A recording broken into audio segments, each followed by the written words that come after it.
think for individuals who've been held in a hostage situation, because the nature of the situations are so different for each individual, depending on whether it's kidnapping for political reasons or for money or whatever, everybody goes through a very different experience. However, one of the things you can be sure of is that people will be scared, very frightened, very fearful. Fearful for themselves and also fearful for their families. But the families particularly feel very, very alone, very disconnected from their loved ones who they might have had only contact with, say, an hour or even minutes before this would have happened. And the level of uncertainty grows and grows, and the anxiety grows, because inevitably people will tell you nobody knows how long the situation will take and how long it will go on for. When families have news that, or they know somebody has been taken hostage, their biggest fear is what's going to happen to them, obviously. There is enough in the media, in the press, to know that sometimes these things don't go well. So that's going to be a huge fear for them. In addition to that, it's the uncertainty. It's not knowing from day to day what's happening, even though as much information can be passed through to them. But uncertainty is the huge, huge factor. And of course, that inevitably affects their sleep and their appetite, their motivation, all aspects of their daily life. Because the sort of routines that they have would automatically start to break down.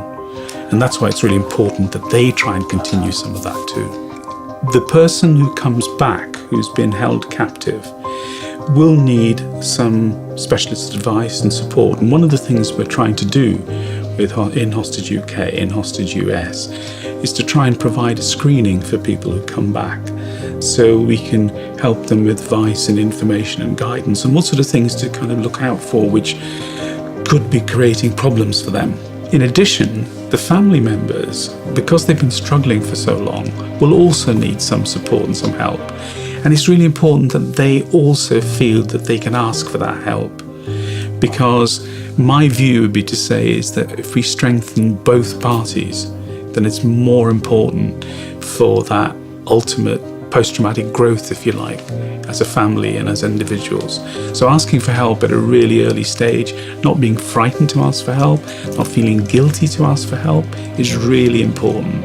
Whoever's providing them with that support has access to a range of professionals, and they can have a discussion where small but quite a close-knit team, so that discussion about who's the best person to help this particular individual.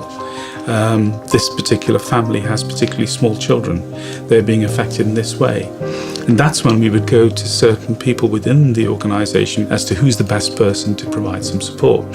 For people who are returning, I often try and get them to understand that they are going to see lots of things which will be similar to their experiences, which will have some small semblance to their experience in some way, things they hadn't thought of. It's often watching TV or the media or the internet, and you will see things or hear things or read things, and it will trigger a memory, and it will trigger a thought or a sound, and that becomes too much stimulus. It's a huge trigger for people, and that's why that gentle introduction into the wider world is helpful.